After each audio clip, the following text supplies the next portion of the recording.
മക്കളെ അയക്കുറ നല്ല അടിപൊളി അയക്കുറ കാണിച്ചാ ചായരേ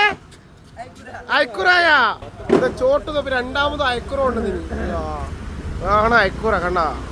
ഫ്രഷ് അയക്കുറ സാൽമനായാ സാൽമൻ നല്ല സാൽമൻ വന്നിന് നല്ല അടിപൊളി കിളിമീൻ വന്നിന് വൈറ്റ് പോംപ്ലേറ്റ് കിളിമീന് കാണേ നല്ല പൊന്നു പോലത്തെ കിളിമീന് ഏതാ കിളിമീൻ ഉണ്ടാ നല്ല അടിപൊളി കിളിമീന് ഫ്രഷ് കിളിമീന് നല്ല നോങ്ങൽ സൈസ് കണ്ട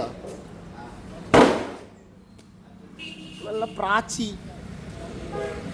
നല്ല വെള്ളാകോലി നല്ല ക്രാബിന്റെ വല പോലും ഇനി കട്ടായിട്ടില്ലതാ ഫ്രഷ് ക്രാബ് ഓ നല്ല അടിപൊളി മത്തി ഏതാ മത്തി മത്തിയൊക്കെ നല്ല നാടൻ മത്തി വന്നി നാടൻ മത്തി